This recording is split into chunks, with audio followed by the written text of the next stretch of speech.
ennaku zino ng'akamwenyu tekakuva ku matama. Anti nafuna abantu abatuufu mu by'ettaka n'amayumba. Yosam Properties.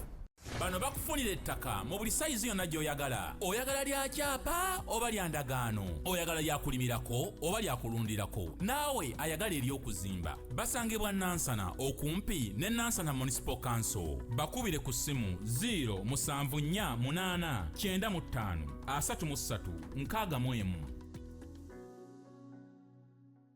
Hello everyone, my name is Sammy K. I work with Unique Media, a gospel platform committed to sharing love and hope in our community. On 30th May, we will be hosting an outreach called Unique Girls Empowerment. Yes, Unique Girls Empowerment. Our mission is simple but powerful: to support and empower young girls between the ages of 15 and 18. Many girls in our community struggle to access basic menstrual hygiene products. So something that is completely natural often becomes a reason for shame, stigma, and even missing school. That is why our message is clear. Menstruation is natural. The stigma isn't. Through this outreach, we aim to provide reusable sanitary pads, soap, shavers, knickers, and other essential hygiene items to young girls in need. Our target is to reach 200 girls and remind them that they are loved, valued, confident, and beautifully created by God. But we cannot do it alone. We invite you to partner with us through donations, support, or simply spreading the word so that together we can make a difference in these young lives. If you'd like to support this cause, please contact us on +256 786 026 647. Join us as we stand together to empower the next generation of young women. Remember, menstruation is natural. The stigma isn't. God bless you. Okay, ambandizaako mwenna abeekumira ku mukutu guno gwa Unique Media mbabuuzaako nti mwasuze mutya, mwasiibye mutya okusinziira ku time gy'olabirako video eno. Mbabuuzaako mwenna abali mu UAE, nkimanyi mwanyiigira mbu mbagatta wamu. Akali abali e Dubai, abali e Qatar, abali e Saudi, abali nyina gye ndeseeyo, abali yonna zironga zoli mu UAE. Mbabuuzaako abali emitala w'amayanja nammwe mbabuuzaako, then n'abatuliraanye ndi Kenya ndi Rwanda, mwenna mbabuuzaako mu linnya lya Mukama waffe Yesu Kristo. Sammy K ge mannya gange era nga sirina nnyo buzibu. Sirina nnyo buzibu, oninnyako n'ogenda. Oninnyako n'ogenda. Josam banoonyeeko babeere nga ate bakuguza poloti ennungi gw'atayagala byankaayana ng'ettaka oyagala okoza akasente ko kakutawaanyiza. Nkusuubiza onaagenda wa Josam ojja kubeera ng'ofuna ettaka etaliiko nkaayana. Oyagala kyapa oba oyagala ndagaano, byonna munoonyeeko. Abankubira abamaze okubabba nga temuwulira nnanga, temuddamu kunnoonyaako, sijja bayamba. Yala nnyo nyamba omuntu nga ngambye nti Sammy Walanga ono yakoze kino, ekyo nkiyingiramu direct nendabe engeri gye tubeera ntukwasaganya. Naye ekirungi kye nnina nti bonna benkyala nze sinnafunayo alina complaint, kubanga bonna bennanga abasajja era balokole, baagala Katonda, bakola ebiweesa Katonda ekitiibwa. Ali ku kamera yoyo tayagala leero mwogere, naye kyemba mumanyi ebyonooneka oba ebigenza obulungi muvunaana ali ku kamera wadde temumumanyi. Mbabuuzaako ntandise nga sinaba kwanjula muntu waffe gwe tulina ku set. Njala kutandika nga ntumirako oyo yenna yalimba omusajja omwana, nga nawe okimanyi oyo omwana gw'ogamba nti Katongole yamuzaala. Wamuzaala mu Badiro. Si kirungi, sisita, si kirungi. Kyokka ate oli mulokole ne ku kituuti otuuka. Twetereezeemu, omwana yogera amazima. omutegeeze tuwonye ebizibu ebijja mu maaso. Mutandise bubi si wabi. Mukama wange obulamu bugamba ki? Obulamu buli bulungi nnyo. Kama yebazibwe. Agulumizibwe nnyo munaza. Uyugira mpola. Vibe sijiwulira. Engolole ku dokoli. Mbuliza ku bantu ba Unique Media. Abambalizo bakumanyi, abalaba nzo bate bakumanyi.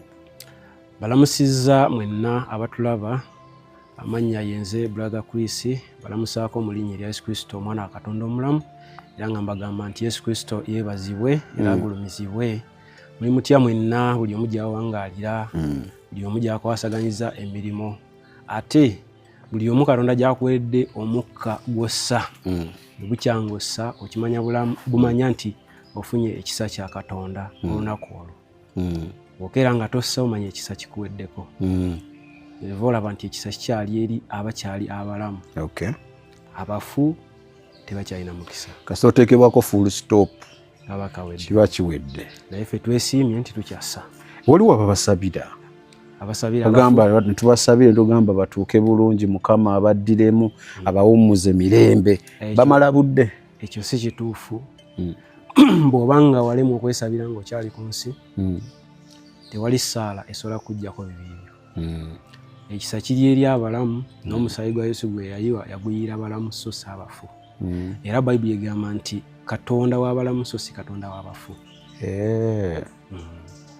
So wofa kiwedde. Bw'omala okusala bw'oti n'ova ku nsi y'abalamu n'oyingira ensi y'emyoyo. Bayibuli egamba mu Bebulaniya 9:27 egamba nti kyategekebwa eri omuntu okufa kumu n'oluvannyuma musango. Bw'omala okuva mu bulamu bw'oti ogendera butereevu ku musango.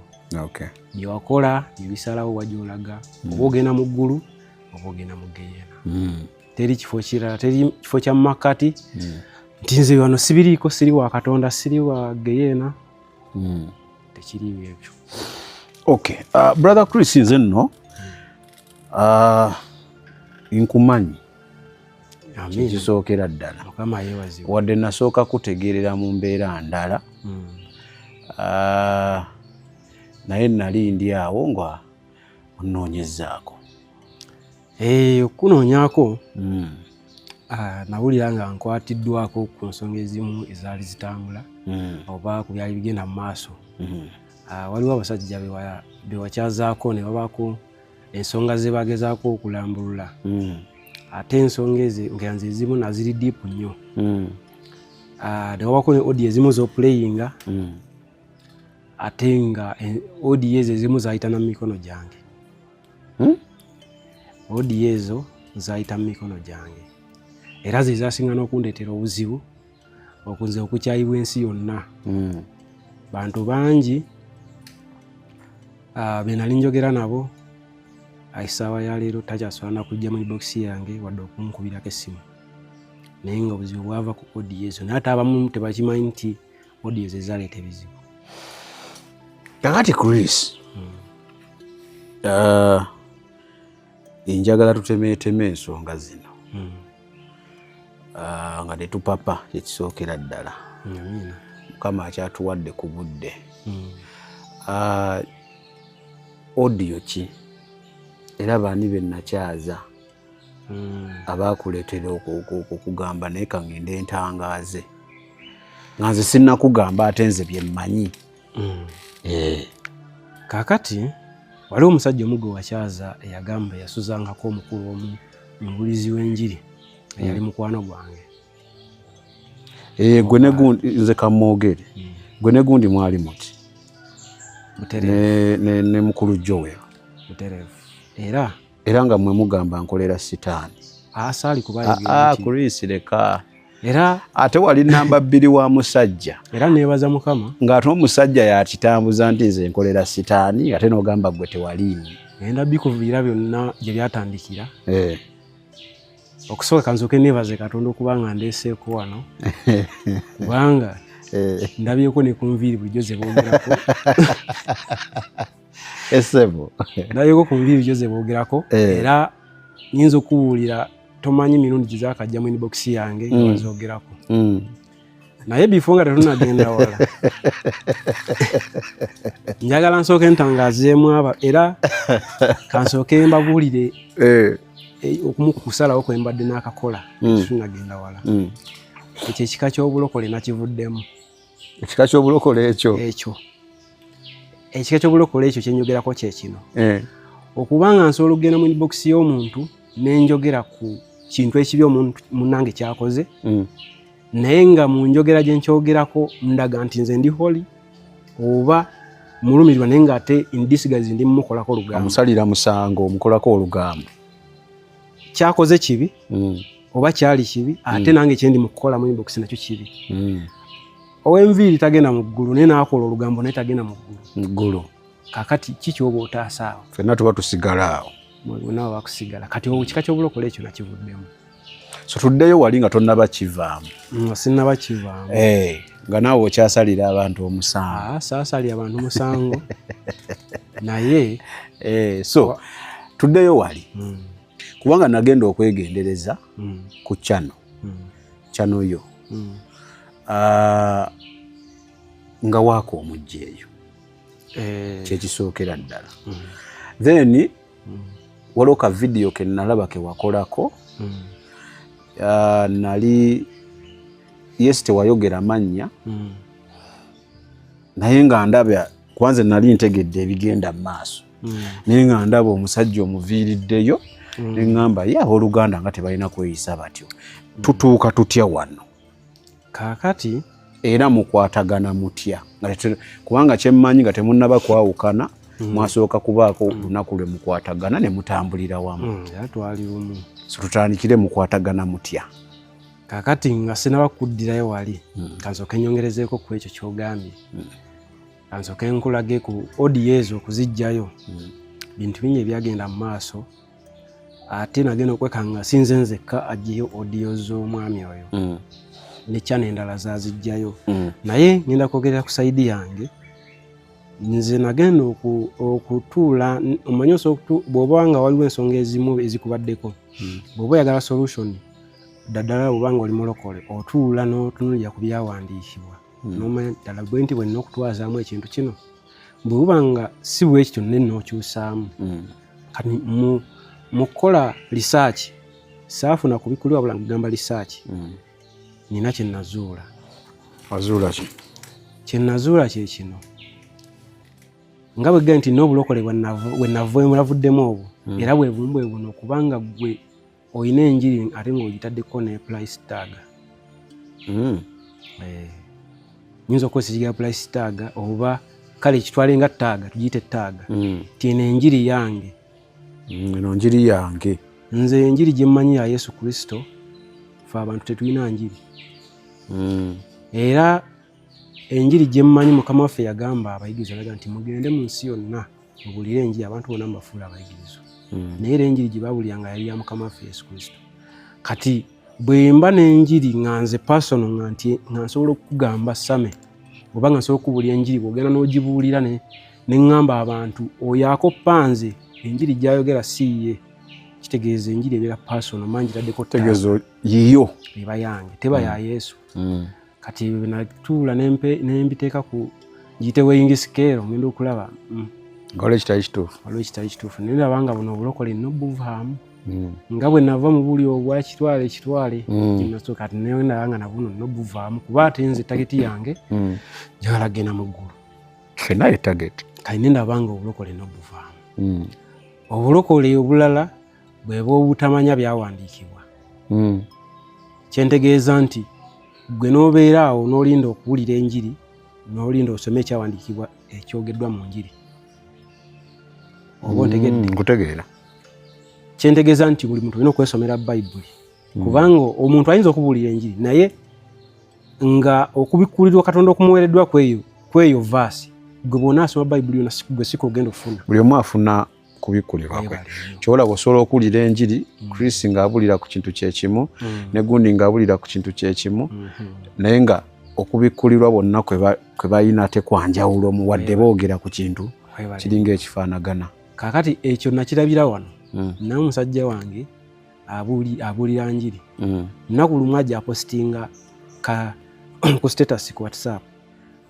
nga apostingako nti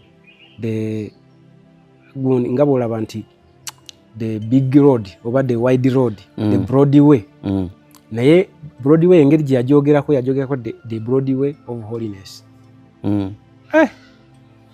saa kyantakuza omutwe ate nga nze Broadway mmanyi egenda mu Geyena kuba eddene naye omusajja amala okujogerako eyo kati ngenda mu inbox ye mutagi namugamba naye nga tekivuddeeyo bulungi naye nkyogera nti ye gye yasojja yakisoma ate nze si gye nkimanyidde nkimanyidde no mu Matayo 7 ate ye akimanyidde erimu Isaya oba 8:32 ne kubikulirwa 21 nti Broadway gye yayogera ku Broadway aba balituuka mu ggulu waliyo oluguudo olunene ate newe osoma Bible y'Oluganda waliyo oluguudo olunene ate mu kubikulirwa nti lwa zaabu lunene era Yokaana yalola mu kubikulirwa osoma kubikulirwa 21 kati ye nga ye perspective gy'abuulira enjiri n'ate nze nga nkifunira nawe olina kirala kati kiraga nti omuntu aba abulamu okumanya ebyawandiikibwa kati nakitege ebyo nkimanya nti kati obulokole ne obutamanya ebyawandiikibwa nabwo ne mbuteeka ebbali nabwo n'obugoba ne mbuvaamu kati obulokole obwo bwe bumu n'obwa okuteeka enjiri n'ogiteekako taaganga gwe yiyo ya personal njiri yange nyumirwa nnyo Samekewe oba oli mubuulizi wa njiri bw'ombuulira enjiri bw'oyoga obuulira enjiri n'empiikinga njagala nga baneko ne munnange wekiri kati ate bw'onsanga nga banako munnange n'omugamba nti nkukoppa tekikola makulu waliwo omumbuulizi w'enjiri omu yaŋŋamba mbeeko beŋŋamba nti omuntu oyo akoppa ye era be nnagambako bo bakimanyi era n'omuntu oyo bamumanyi nti omuntu oyo naawe wakitambuza ebiseera ebyo ng'oge nti obulokole obwo bwe nalimu bwe navuddemu nalabanga omusajja kyali akola kyali kibi kyokka ate buli kyali akola kwongerayo ki enjiri emanyikibwe naye omusajja yakyusamu ne kiba nga kibi era n'aŋŋamba n'okuŋŋamba bagambe bamuwuliriza ati they are on risk ababuza waliwo omukyalo omu be nagamba waliwo omukyalo omu gwe nagamba omukyalo omu yo sirimwerabira yanziramu n'aŋŋamba mbadde mmanyi ekintu bwe kiba nga kirungi twali kigabanye lwaki ati kati n'aŋŋamba kati agenda akoppe eri ku 2 then n'ekibuzo kirala kyandibadde nti woba ogamba nti oyo gundi akoppa byange naye ate n'ogamba nti byayogera bya sitaani oba byamulabe naye ate ng'ogambye akoppa ate akoppa ggwe kati ani sitaani omukulu awo waliwo ekibuuzo bajja kyeddira kubanga wobeera nga gwe tica n'ogamba naye student oyo omulaba byayogera byonna nze yabimugamba abijja kunze abikoppa kunze naye nga student byayogera bya kisiru kitegeeza gwe omusomesa gwobaba question mark anyway beddemu kati ekirala obulokole obulala bwe navuddemu okwongereza kwebyo bwe bulokole nga Sameke bw'obanga ofunye obutakwatagana ne musajjawo ng'ate nange mbadde bamukwano nammwe mwembi nga mbadde bakwano bange ate nga ngamba ndi mulokole nga nsobola okusaidinga saidi emu gani okola ng'ekyawandiiko bwe kyogera mu Matayo 5 nti alina omukisa atabaganya notatabaganya ate nolonda saidi nowalanirako obulokole nabwo abaana gye bali abakola ebyo eyo tosimayo kubanga tulabiddeyo ennaku tosimayo tulabiddeyo ennaku kubanga nze nna n'abaali mikwano gyange naye bukyanga nkomawo nti wali yali ankubiddeko ssimu ng'ate bakimanyi nti nakomawo lwaki wabakola ki omusajja yankuba akasa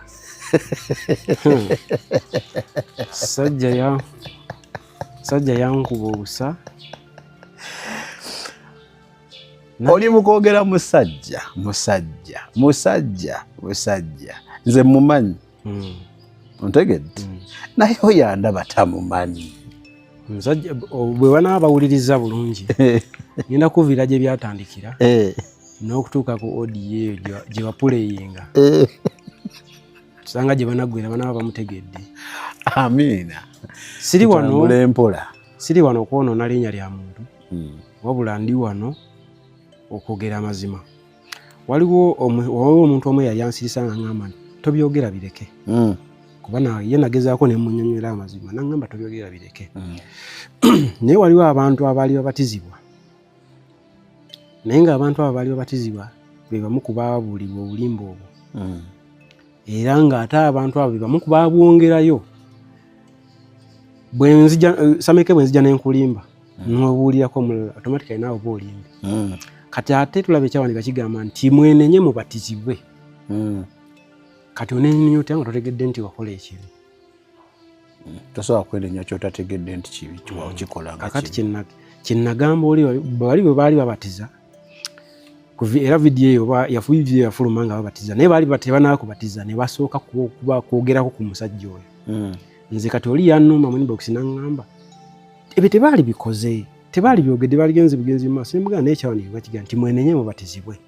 Ne mugamba oli okubabuulira ayinza okuba abadde intentional mu mutima gwe nga wabanga waliwo eyalimbibwa nga tanaba kubatizibwa asooke yenenye. Then asobole okubeera in line with the scripture. Abantu tulaba mu Isaaya 8 ndowooza 22 lugamba nti omuntu yenna singa akubuulira oba ne bubeera bujulizi naye nga tebuli mu line n'ekigambo kya Katonda then obwo tebuba bwa kitangaala. Okay. Kituufu. Kati omuntu oyo bw'aba yakola ekintu ekyo oba n'ababuulira ebyaliwo naye nga mu mutima gwe ali mu line yagala beenenye babatizibwe then omuntu oyo aba wa kitangaala. Ekyo kiba kirungi. Yes. Kyovula bukitukola tusaanye olowooze ekyawandiikibwa kigamba kitya. Bikwatagana. Then biba bikwatagana obeera ku muzuuli. Obeera kwalaali. Kakati tukuddayo wali eri mabega. Ngenda kukuddirayo ebintu ebyo ngeri gye byatandika. Bitandika bitya? Tutuuka tutya wano okubeera ng'ogamba omusajja omu yakusiiga okayise kassa. Kati kansooke ngenda kutandika ntandikire mabega eri. Nzija ntya nze okumanya omusajja oyo. Nali nalokoka naye ng'obulokole bwe ndimu wano bwa kitwale. Era nagendanga nnyo mu kyaki z'abasajja baffe eyo ku ttaano yawulako meka 3. Nagendangayo. Nagendangayo si mulundi gumu. Era mwalimu mikwano gyange egimu mu biseera ebyo naye kati tetukyakwataganira ddala okuba nti naseetuka. Kati nagendangayo era ebintu ebisinga ebikolebwayo nali mbimanyi nga mbiraba. Nali okuba nti nze intentional ekyanimu nali nnoonya bintu byansi nga nnoonya kasente embeera y'obwavu gimanyi. Nempunzika nga ndi comfortable nayo. Kati wayita akaseera era nebaza Katonda nti yasobola okukwata ku mutima gwange simanyi naye nzikiriza nti kyali kisa. Wayita akaseera tujje enjiri egende ebuulirwa ngera wegga nti Katonda atuma abaweereza bagenda abuulira ab'enjawulo tulabye obujulizi emitima giringa egigenda gikyuka ligane ddala lwaki tetukolerera okugenda mu ggulu. Nange nali mu abo abasalawo bagambe ndikankolerera okugenda mu ggulu. Kati olwo eri nvaayo. Gamba kati ate bano bali ku byansi bali ku bya ssente eyo nvaayo. Kati ntandika mpulira enjiri ya holiness owuliriza ono owuliriza oli owuliriza nawuliriza bangi olwo nkyukira ddala ntandika n'okwenenya. Era waliwo omukyala kyakino ze lisalizeeyo nga kubanga mu lusozi lw'Emutundwe eseera ey'Emutundwe gy'omanyi ennene naye waliwo ekyaki endala eyo waliwo omukyala yayigiriza okwenenya. Yayigiriza okwenenya n'empulira ng'omutima gwange guyiseemu amafumu nga akuyigiriza okwenenya n'ojjukira n'ekibi kye wakola n'akulaga n'engeri gy'olina okukyenenya nga okiviira ddala ku mutima nga si ku mumwa. Nalaba nga mutuufu nali nabula. Ntandika okwenenya mu kuwuliriza awo nfuna omutima ogwagala okuweereza Katonda naye nga simanyi nkikoze ntya naye nga nkiwuliramu. Mu kuwuliriza enjiri ngwa ku ya musajja waffe. Oyo yennyini. Nasooka nemulabira eri ku channel eri eya musajja waffe ow'e Busoga. There is still hope. Kati mulabira eyo ajja abuulira kati mu kubuulira enjiri nempulira nga njagadde. Ngisawundinga nga ya mazima. Nempulira nga njagadde ogigabanako n'abalala. Kati mu kunoonyereza awo njangwa ku channel ng'eriko audio nkadde za myaka 8 emabega. Nga za muntu oyo omu. Nga tewali yazirabye. Era nzikiriza mu mutima ndayika nze yasooka okuzivumbula. Kati bwe nzigwako ntandika oziwuliriza. Ngenda okuwuliriza mpulira zirimu ekinyusi nga zeefaananyizaako ne zino ze nasooka okuwuliriza ezimu eza holiness. Kati nga ntandika oziwuliriza kati ne ngamba naye zino audio tezisaanye kukoma ku nze.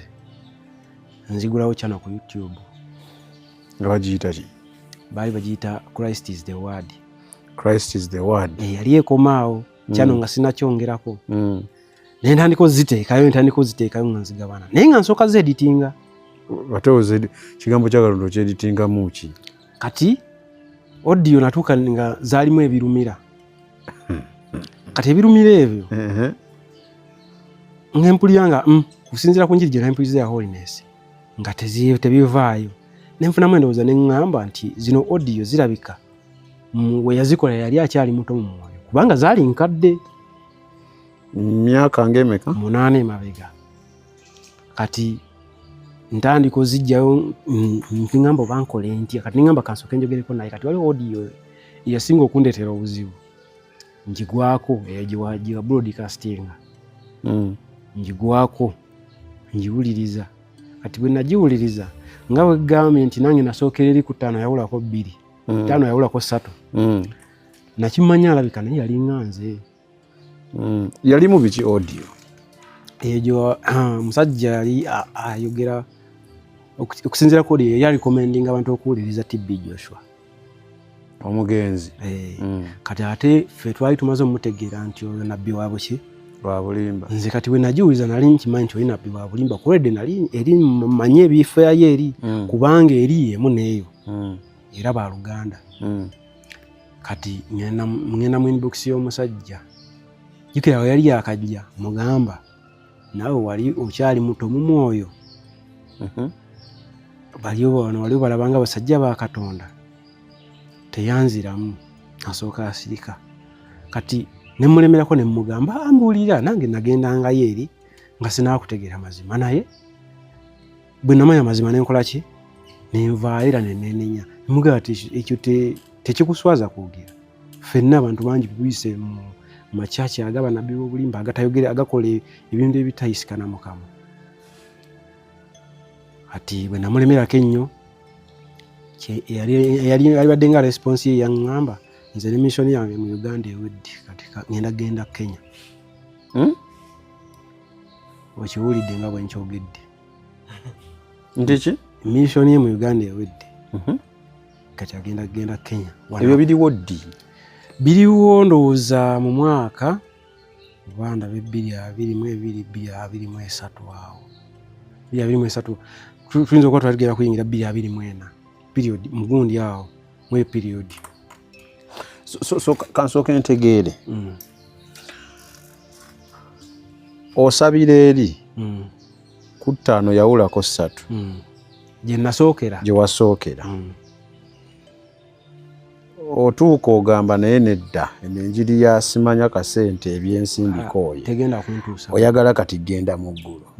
Otandika owulira enjiri eya holiness. Mu kuwuliriza ono w'ogwira ku musajja oyo wakooganya okumuŋŋamba erinnya nyamumanya otunaamalira ojja kuba omutegedde. Okay. Omugwako oyagala byayogera owulira nga bikkolera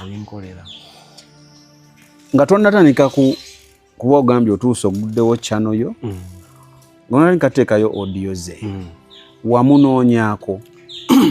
Saasooka munoonyaako. So wasooka kikolanga ggwe? Mu kusooka nasooka kikolanga nze ne nteekayo. Kati mu kuteekayo kyandaga nti naye bwe natandika oziteekayo yali annoonya nga ndowooza nga yeebuuza ani ono akola re-upload audio zange ezedda. Kati ndowooza nga tantegeera. Kati lunaku lumu nzija nteeka gundi nteekako ennamba yange ku gundi ku YouTube agifuna mba ndi awo nga ze mu inbox ngamba waluganda omulimu gw'okola mulungi teekerayo ddala beera ng'oteekayo so yakunoonya agamba atya teekayo beera teekayo abantu balina ennyonta okay kati nga nteekayo audio mbeera nziteekayo nga nyongera oteekayo kati wengwira kweyo audio awo kati wemala ogigwako tutandisa okubeera nga tucommunicatinga kati bwe njigwako ngenda mu inbox mubuuza wano naawe wali okyali munywanyi wano wali okyali eri nga nze ano wayiseewo akaseera audio nina nnyingi ku channel ziweze awo kyaliwo bwoya muli muti muteeseza ekigambo nomala omwogerako waliwo omusajja omu yagenda wa The Great Awakening yagenda n'akola vidiyo nga alaga takiziganya nono byakola ki alaga nti biri out of scriptures kati mba ndi awo njiraba ku YouTube natunulira akasajja nendaba kana akasajja mutuufu nga kalabika kaabula oba otya nga tokkiriza mazima gano oyo tena tokkiriza musajja asiiba mu ggulu webale nnyo kakati nkola ki omusajja nga egenda kunnyumira kati omusajja nga bwe ngenda mu inbox ye yawunzika bwe namulemerako ennyo nga ngamba nti ye missioni yewedde eyalinga response ye nti era mu Uganda agenda kuvaamu kati nawulira bulumi muli mutima kubanga enjiri yali etambula ate nga mpulira nnungi ngamba ate kati nze mbyonoonye musajja olwo ba followers ofunye nga kwe bali bayitirivu ng'era bakomentinga nga bajja ne inbox ne tuwaya nga bajja kino ekyawandiika bujjo tukimanyi bwekiti byo kibeera bwekiti nange mbagamba nange nakiyize ndaba ate nga okusinzira omusajja wa Katonda ngeri gyakinyonnyola kituufu twali twabula tweyongere okukola ki okuwulira kati vision yagikugamba teyagiŋŋamba kati olwo amala okuŋŋamba otyo kati mpulira bule mu mutima ŋŋamba ate omusajja nze mumuleetedde okudduka mu Uganda ate nga badde akyakola omulimu neŋŋamba kale mutima neŋŋamba bive mutima neŋŋamba kambiveeko ebyo nemubuuza kati nkole njapuloadinge bwetyo ŋŋamba sooka nga kuwuliriza okole ki yennyini yaŋŋamba za editing nga toziteekangayo bwoti era natandikira kweyo audio Chris saagala palapase byenkubuulira njagala mazima Bayibuli egamba nti ekigambo kye wayogera kye kiri kusaliza omusango kirikeberwa oba kyali kituufu oba kyali ki linako ogwa kuzi audio z'omusajja emyaka 7 emabega otandika okujjayo nga wooteeka ewuwo toeditinga nasooka ninga sigala zirikiri yange za kati ogwa kweno gy'owulira nti erimu ebiki birumira omubuuza yennyini akugamba toziteekangayo nga we ziri ozikwatangamu ozeeditingangamu sooka nga kuwuliriza sooka nga n'owuliriza n'osalamu ebitakola ki nasookera ku eyo okusalamu n'obijjamu olwo mutandisa olimba ensi bwe nali sinalokoka nali ndi mu bintu bya editing bino bya music editing omanyi bano ba DJ nga bolaba bano ba Musta bani era Musta era yanjigiriza editing mumanyi yanjigiriza editing kati ngambi manyiko kati wakyaliyo Musta wali kuzaayi nendo omujiji ogwo gwajira wali yayingira kati munda yiyo waberanga bweru wadduka kati yayingira munda mu kati bwe yakiŋŋamba olwo nali manyi ekyokukola nga nkola ki nga ntandika gisalamu nga mpuliriza kati nawulirizanga kati bwe nawuliranga ekirumira nasooka mpoozinga ndaba seconds n'eddakiika nonotinga nemanya nti seconds bwe zirina ekyokujjawo anyongera mpuliriza ti mu ddakiika bwe zirina ekyokujjawo nga bimbeera mu mutwe omufuule perfect kati nze omulimu gwange gwenkola ntambula nabeeranga n'eriseeri zange mu matu nga mbeera mpuliriza kati bwe nkiwuliza nga nsooka n'empaakinga ebbali nendaba seconds nenotinga kati mu kweditinga wali nga nja kikolako nga olidde nga mmanyi okutuukira nga sikusooka kuwuliriza mukwawayaya nasookera kweyo nga editinga ngeba perfect nga ngiteekayo era tewali era gye baawuliramu nanziramu nga mpuliriza n'endala gye nnagwako ate eriyo yali nga bw'olabya ebiri eri ku 5 yawulako 3 twala kalenda ya musajja wa Katonda nga amaze ogisabira oba olina obukuumi. Njimanyi. Obimanyi? Njimanyi. Kakati iyo audio naye yalimu eyo ndala eyo nyigwako nayo sata banamubuuza kode yali aŋŋambye omulimu ogumanyi nga nkolera ddala bulungi omulimu. Kati waliwo we twatuuka nindabanga nga tetonnatuuka awo njala kati kubuuza ekyo mwali mukola ki? Ekyo okuwulira we nkubuuza nti kati ekyo kale gwe kambuuze gwe kwa gwe yabikolanga wali ogezaako kukola ki? Kulimba nsi kubanga kama yebaziwe agulumiziwe kubanga Katonda gwe tusinza Katonda ye mwennyini ge mazima. Singa nange mba soogedde mazima mba mwewukanyeeko. Ekituufu kiri nti nali ndi mu kulimba. Oli mu kulabisa muntu nti mulungi ate nga si bwe kiri ng'omanyi amazima. Obadde okimanyi ebitundu 46 n'obutondotondo 4 be baana ab'obuwala abava mu ssomero buli mwaka nga bali wakati w'emyaka 15 n'emyaka 18. Ebbula ly'essente ebikozesebwa mu nsonga zaabwe ng'abakyala bye bimu ku ebyo ebibaviirako okuva mu ssomero nga bakyali mabujje. Unique Media Menstrual Empowerment 2026 twesowoddeyo okubeera omukisa eri abo abatayina. Twegatteko tudduukirire bannakazadde b'eggwanga abenkya engero 11:25 emmeme gabagaba inaagejjanga afukirira naye alifukirirwa waayi ekyo ekitono ky'oyina kiba omukisa eri omulala nga tufunira abaana bano ebikozesebwa omuli reusable sanitary pads, sabbuuni, shavers, engoye, ebbaafu oba bucket na kyonna ekikozesebwa ky'osobodde ky'olabanga ekitalina makulu gy'oli kya mugaso nnyo eri omulala. Obuyambi osobola okubuyisa ku noti 786 noti 26 okugaba guba mutima eri oyo yenna akiwulira wabula si kyabuwaze ng'ennaku z'omwezi 3 omwezi ogwokutaano 2026. Unique Media Menstrual Empowerment. Kati nsalamu audio kati tulina we twatuuka nendaba ng'alinganga nze kino kyenjogera kiringanga kyagira kiri personal kugwe kyagira nze yalaba nti alina endaba gyandabamu nga ndaba nga alinga nkiikira ensingo ate wamukolaki saakitegeera kati bwe nalaba alinga nkiikira ensingo ningamba ki ekizzeewo ate kati audio ze nali nteekamu n'ez'abalala saatenga ngayo zizirika kati nalisooka nagenda okizuula nga ndaba alinga ankiikira ensingo nti nga nteekamu ez'abaana abalala mu kusooka saakitegeera naye after nakitegeera kati bwe nakiraba kale saakiwuliramu mirembe nensalawo kyano njimuwe nensalawo kyano njimuwe kyanoyo era nagikwata bukolokolo nenjimuwa ne password n'ogimugabira nenjimuwa kati enjiri ey'abali gye wali otadde ey'abaala mwagijjayo essaawa eyo yali ekyaliyo naye nendaba nga kye nali nkola takisanyukira.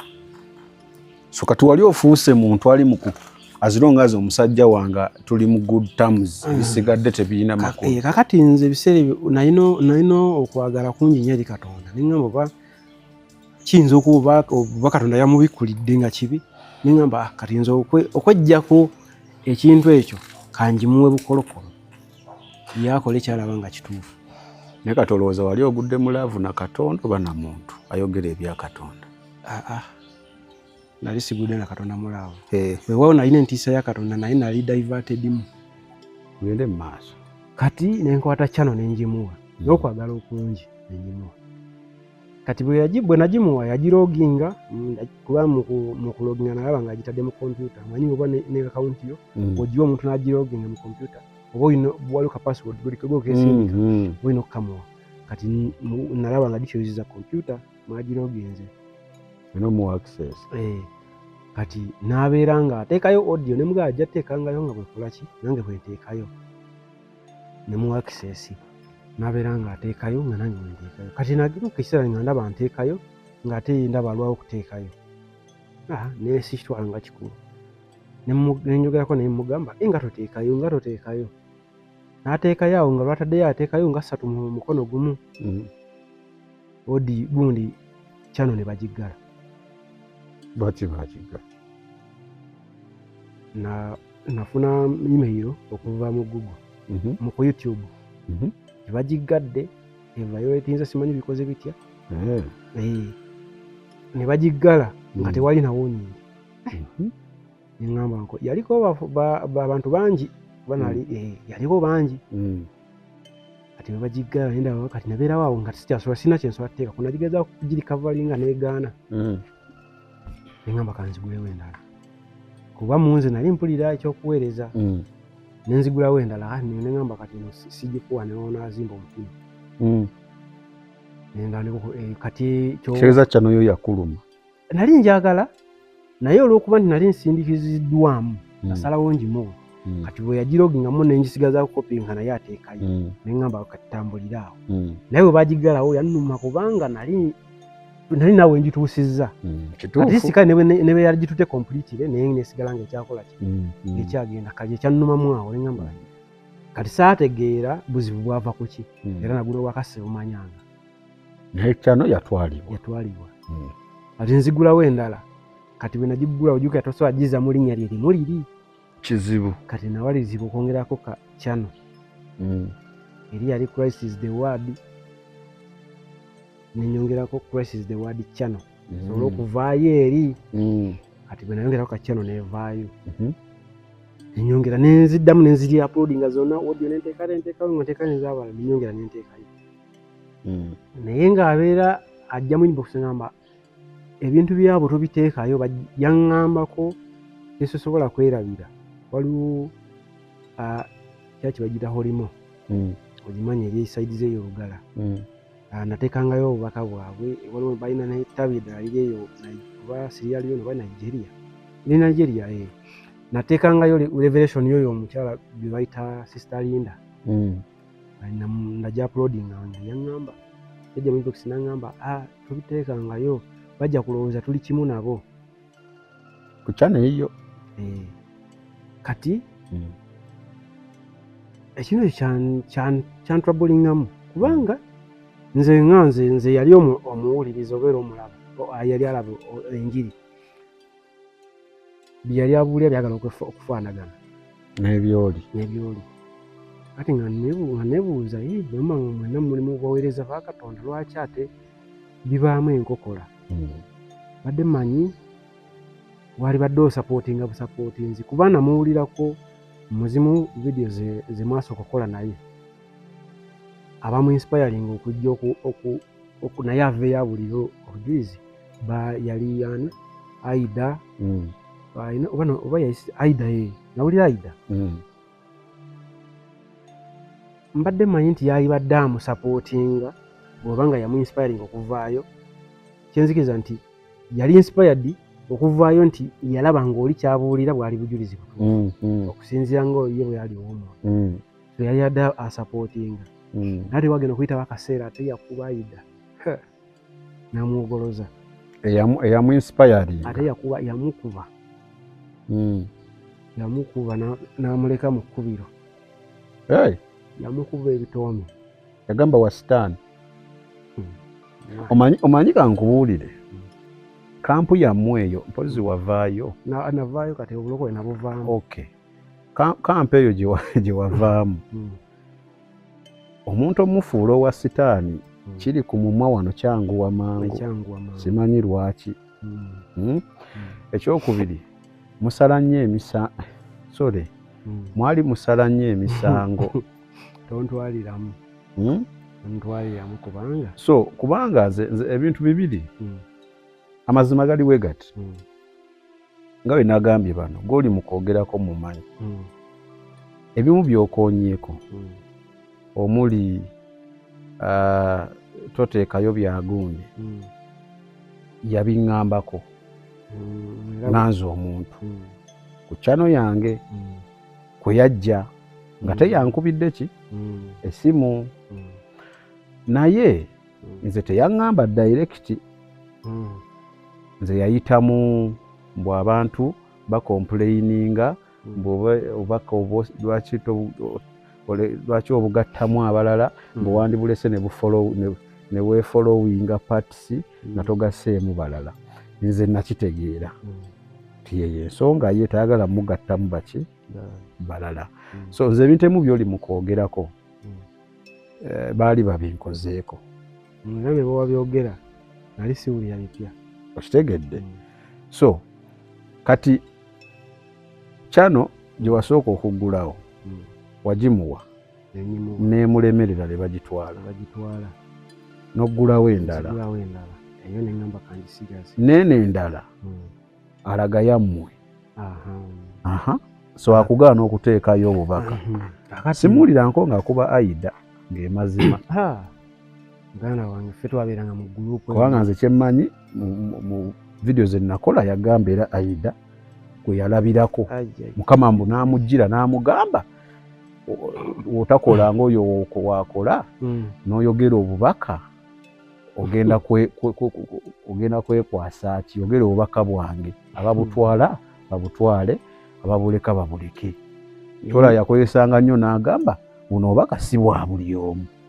Yenjogera abali mu gurupu eyo gyalimu gyawoninga badde bawulirize audio ezo vidiyo ze mwasooka okuuploadinga bajja kutegeera ekituufu kyekye.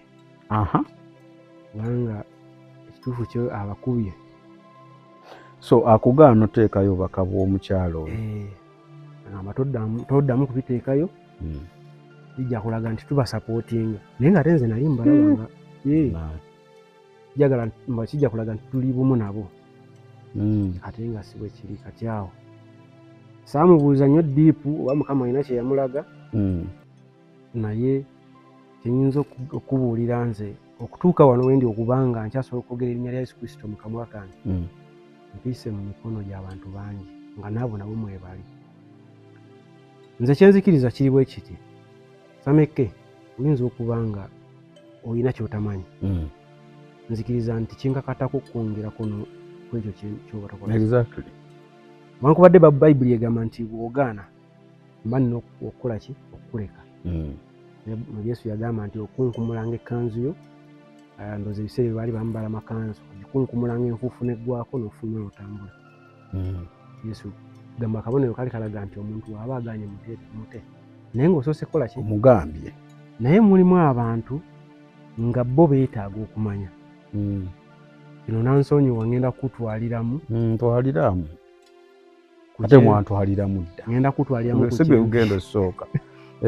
Ku kyenviiri. Nga bwe nagambye nti azikolako olugambo n'oyo azirina bonna tebagenda mu. Tekitegeeza nti oyo azirina abaamanyi aba yeetaaga okumanya. Ebyawandiikibwa biringa bya mirundi ebiri ebyogera ku ebirambika oba ebigayidinga omusajja ngeri gy'alina okubeeramu. Naddala kale ngeri omutwe gwe gy'alina ogutwazaamu bangi gulina okulabikamu.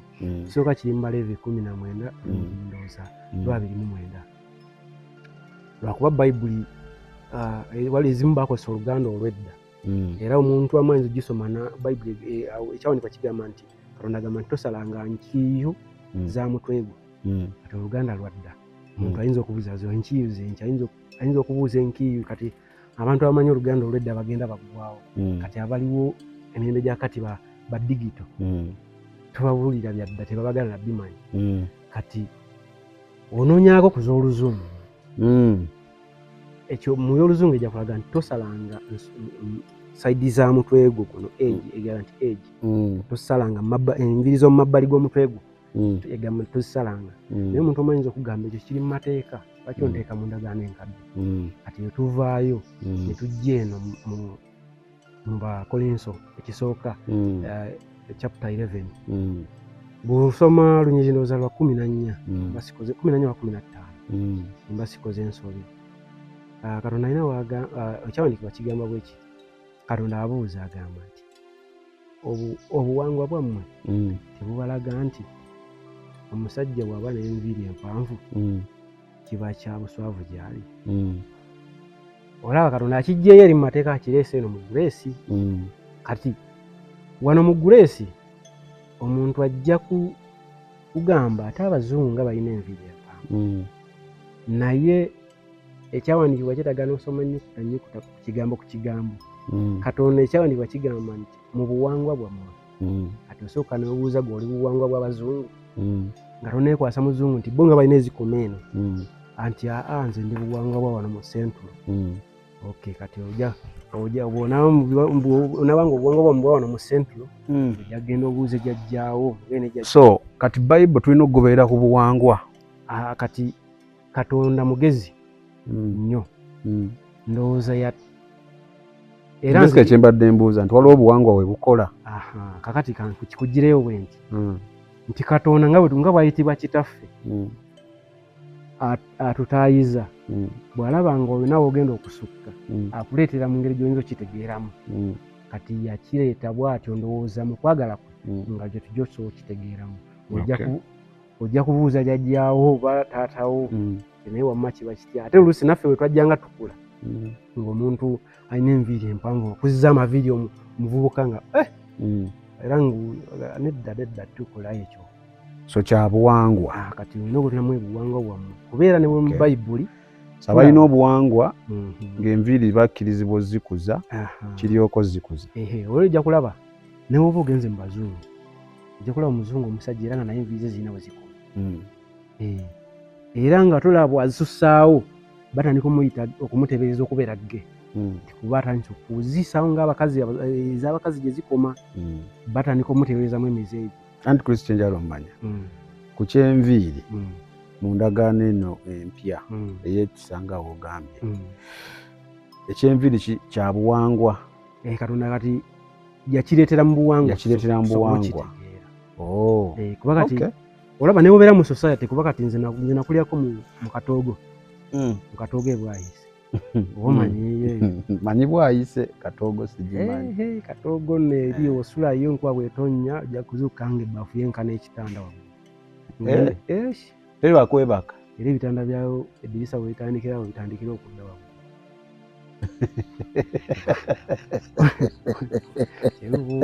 Nkubuulira out of experience.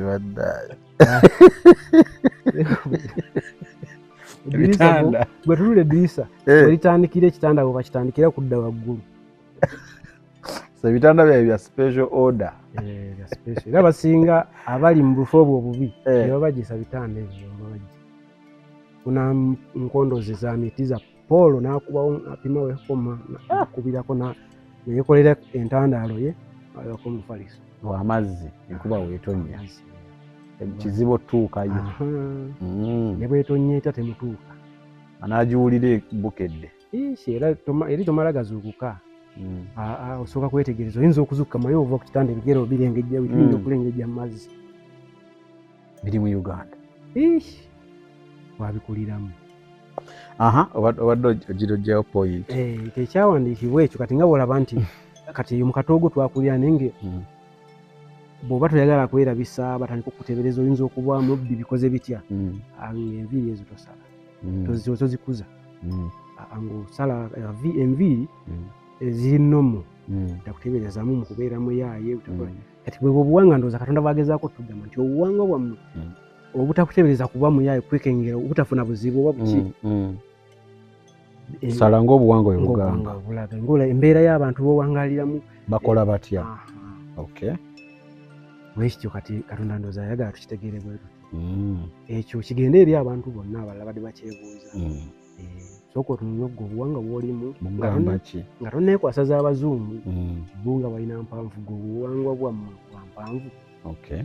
Bwekityo bwekiri so tuddeyo wali munnange kati so kiri kyobadde ojjayo nti bwemba nina kyolaba kyesimanyi okiŋŋamba nga bwe nkunyonyola tusheyalinga kyobadde ogezaako okunnyonnyola kati bwe tusheyalinga olina kyoyongerako kati era nga kati nga bwe nkunyonyodde ekyawandiikibwa ekyo nti kitandika kiga nti obuwangwa bwammwe tebalaga nti omusajja okubeera n'enviiri empanvu kiba kya buswavu gy'ali kati tusheyalinga wano olina kyofunamu oyiga dani okireeta n'ekikuba obukubi bwoti tosobola kifunamu kati nga mbadde babikasuka mu komenti nange nali nkikasukiddeko mu komenti mbiraba nagikuteerayoko naye kati after nakyo nenkimanya nti omuntu asobola kitegeera sana ng'otudde naye n'omunnyonnyola n'akitegeera. Kati buli muntu yeetaaga okumanya. Sameke njagala onyongereko, njagala nkwongereko. Ekyo nnyongeddeko tokiteekako taaga. Nti ekyo kyange. Bwe kiba kirungi nga nakikugamba kiyige osologera n'okisomesa omulala. Bw'osanga nga nkisomesa omulala tonyiigira kuba njiri siiyo. Kwa nze Samike sijja tuuka wonna. Bojja olaba bonna sijja balaba. Kati mu kyalo gye nabadde gye bampadde obutuuti. Saabaddeyo.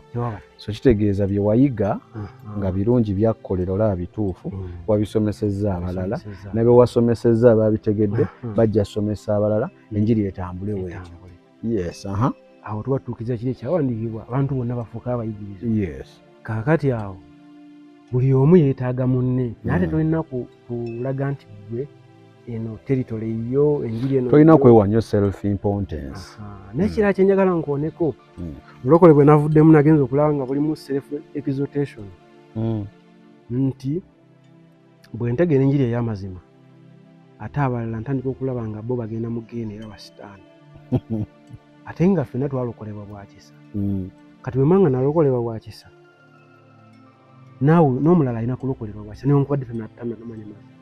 Kati ekifo ky'okumwogerako nti wa sitaani nze ngamba ekyalibadde kisingawo kwe kumusabira. Of course. Samekewo nyinza okubu kati olaba ffenna tetwakeera ku makya ne tumala gakkiriza njiri wabula mpola wali esaala z'abantu ezatuyamba okutuuka wano we tuli nga bwe babuulira bwe tusabirwa. Sameke bwe ngubuulira ekyawandiikibwa ekyo n'otakitegeera osobola otakitegeera n'okigaana ogamba nenga omutima gwo gukyaliko oba kayite oba kabubi nga tonakkiriza bulungi kubanga Sameke nsobola okusoma ekyawandiikibwa naye kiteeka mu nkola busobola okumbeerera obuzibu. Kati awo mba neetaagawo essaala bwe nkikubuulira ndaba nga tokipiikinze nsigale kusabira Katonda oba oli awo olunaku lumu alikoma ku mutima gwo n'ogamba naye kankole ekya Katonda. Kubanga era ebyawandiikibwa bingi biri mu Bayibuli biraga nti bw'obuulira omuntu oba omuntu oyo ng'abadde akutte ekkubo erigenda mu Geyeena bw'omubuulira n'akyusa ekkubo lye n'akwata ekkubo eggolokofu gwe amubuulidde oba olokodde obulamu bwo ate oba olokodde n'oba oli bw'obuulira akitegeeza bwe nkubuulira nfunamu eri Katonda mba nkoze omulimu gwe ate naawe gwakyusizza oba owona ffenna tusigala tuyambagana. Yesu kyeyava tugamba nti tuyambagane nga ffekka na ffekka naye bwe tweyimusa ntuga nti ate tutegedde ntufuuka batuukirivu then ate abalala si batuukirivu kiba kikyamu mba nina kusabira naawe ojjo negatteko bw'oba nga topiikirize naye bw'ogaana opiikinga ate nekuyita owa sitaani kiba kiralamu. So mutambula mwanjagala kutuuka kumanya